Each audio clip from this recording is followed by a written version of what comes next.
Lasting decluttering success isn't about finding the perfect set of rules, but rather identifying ones that serve you and feeling the freedom to modify them or create your own. With access to so much information at the tip of our fingers, we can be inundated with the right method, the right strategy, the right process. And there's a whole lot of click-worthy titles of the rules you need to follow. And oftentimes these are well-meaning.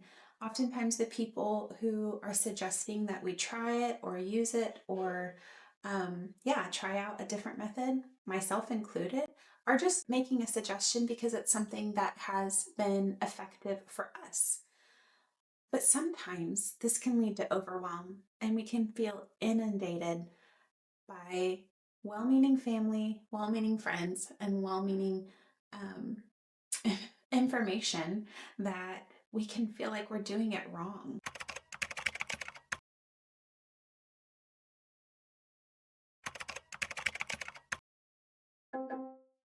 Most people make this one mistake when they start decluttering. They skip over all of the easy stuff and go straight to the hard stuff, to the stuff that has memories, that's sentimental, that has emotion attached to it. By avoiding this one mistake and by choosing to tackle the easier stuff, you actually can strengthen your decluttering muscle and you can create small wins over time as you deal with the easier stuff.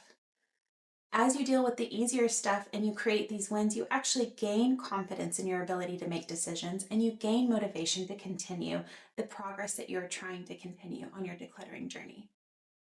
Just like you wouldn't go to the gym and lift the heaviest weights possible, so too you shouldn't start with the hard stuff when you're first starting decluttering. To build that decluttering muscle, start with easy things that have zero emotional attachment or value. Walk around your house and look for easy things like trash, broken items that you know you can't or you won't fix, things like dried out pens, expired food, or that third vegetable peeler. Unless you're like a family of 12, then you might need that third vegetable peeler. You see how not every rule applies to everyone?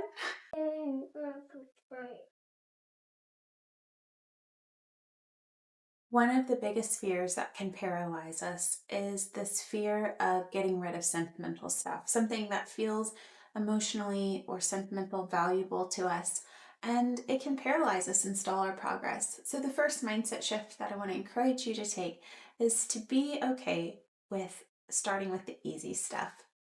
You may feel a pressure that you need to be able to depart with anything that's not serving you, including stuff that you have emotional connection to. And while well-meaning, often people who encourage us to depart with emotional stuff, sentimental stuff that's no longer serving us, that can create a pressure which makes it feel stifling and unattainable sometimes.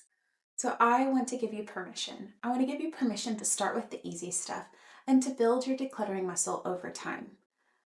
Just like you wouldn't go into the gym and lift the heaviest set of weights, neither should you start with the hard stuff on decluttering. Go ahead, give yourself permission to start with the easy stuff. Start with the trash. And as you do that, you'll build and strengthen that decluttering muscle. After you do trash, you can move on to rehoming lost stuff, just as I suggest in my trim method. And again, while this is my method that I think can be so helpful, feel free to modify it, make it your own.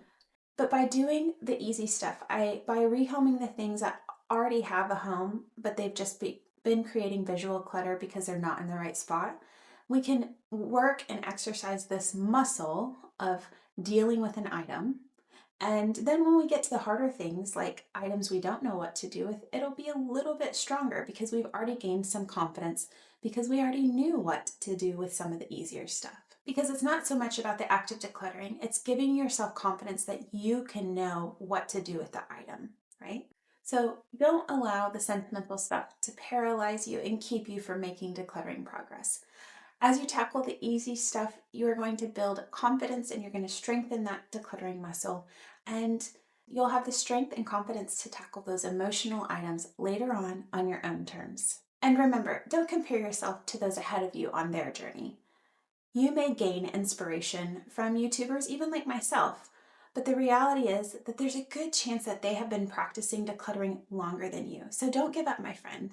Don't compare your beginning part of the journey to their mid part of their journey.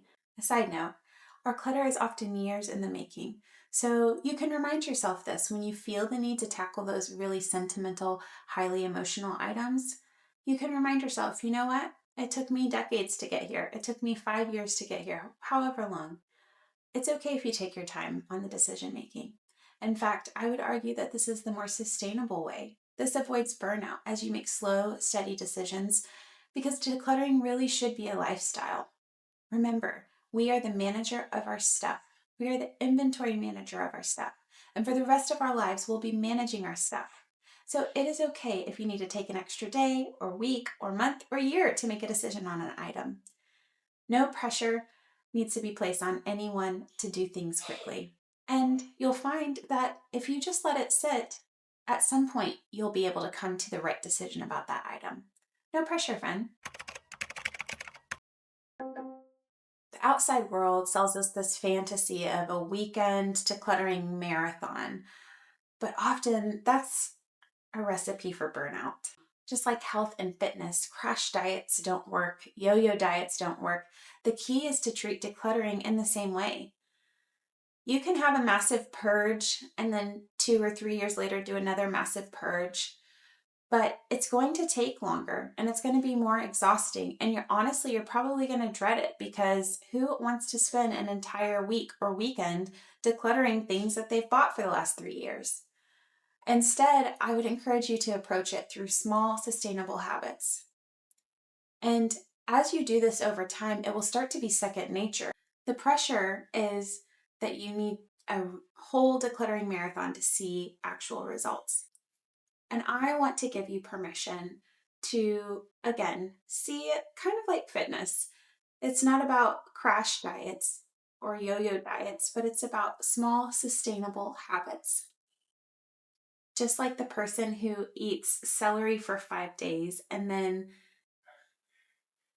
goes and binges on like 5 pints of ice cream because it is totally unsustainable to just eat celery. And then there's guilt because they did that. Yo-yo dieting is not effective, and neither is yo-yo decluttering. I want to encourage you to make small daily habits that you implement into your decluttering lifestyle to be the impetus for change over time.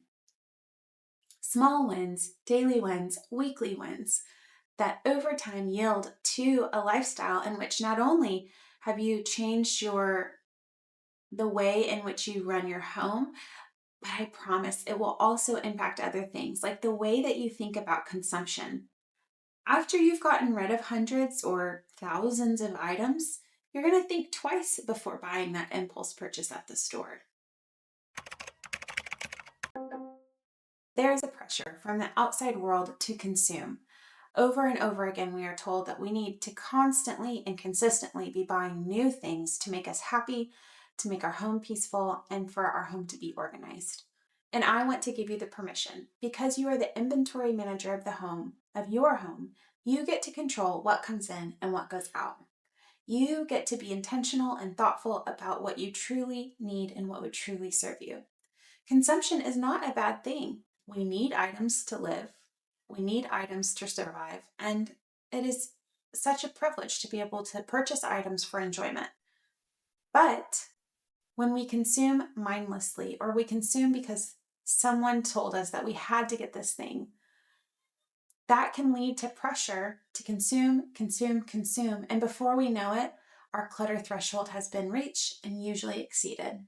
For those of you who have identified that clutter is causing your home to not function properly, it is causing you anxiety, and it is making it difficult for you to just be at peace in your home. I want to remind you, if you have a clutter problem, then what goes out of your home must be greater than what comes into your home. That is the only way to bring your inventory level down and to get to maintenance mode. That level where you feel like the inventory level in your home is not too much to manage and it's not stressful. Mastering this concept is the practical secret that you must master in order to make maintenance mode stick and decluttering progress last. And before you get too worried, because we talked about knowing which rules to break, this rule of what goes in has to be less than what goes out is actually not restrictive at all. It's freeing. You get to decide what your total inventory needs to be, and you can modify the amount going out and the amount coming in until you reach that perfect level for you. Honest chat, some of you have done an amazing job at decluttering, only to counteract all your efforts by going out and doing more shopping. Now, we can't change the past, but the good news is you are in full control and you can make the tweaks needed to progress for your future. So don't let shame or guilt hold you up or trip you back. I have bought my fair share of impulse purchases. It's gotten us all. Marketing is so good at what they do. But with this information, with this awareness, you can now think twice the next time that you're at the store. Do I have a home for this? Do I know where this would go? Is this something I've wanted and it's on my list? Well, maybe that's an item worth getting. But if at the store you can't identify where the item's going to go, if it's something that you've wanted or if it's an impulse purchase, then it might just be good to let it hang out in your cart.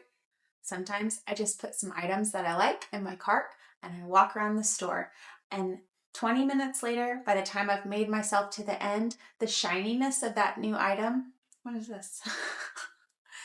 The shininess of that new item has already worn off. And I feel really good about putting it back on the shelf because I know it's not something that I needed or truly wanted. Lastly, you've likely heard popular decluttering philosophies, methods, strategies, but some of them may have resonated with you as strict or rigid. Maybe like you have to be a minimalist, or you can only own 300 items, or you can't keep a gift that you've only used once. This pressure kind of looks like you need to follow this guru or this specific method, or you must follow this rule in order for your decluttering journey to work.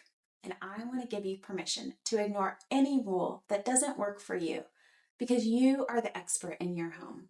You don't need to be a minimalist. You don't need to own a certain number of things.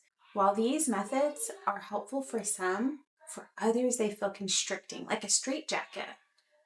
The reality is we are uniquely made, and our lives and our homes should reflect that too.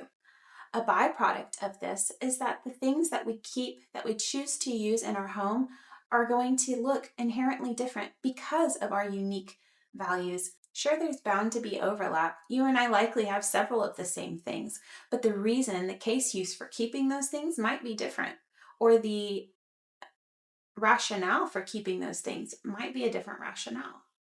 So consider this your official permission slip to ignore any rule that is not working for you. Feel free to modify them and tweak them to habits and systems that work for you. Well, friends, thanks for joining me today. I hope in this series you've been able to realize that there are a lot of different sources and ways that we can feel overwhelmed, but that so many of them, just by identifying where the source of overwhelm comes from, we can tackle it head on, whether it be shifting a mindset shift or adapting guidelines and methods to something that better fits us, saying no to societal pressure to do things a certain way. And yeah, the goal isn't perfection, it's progress. It's intentional improvement over time. I hope you're having just a wonderful day. Thanks so much for being here. Bye.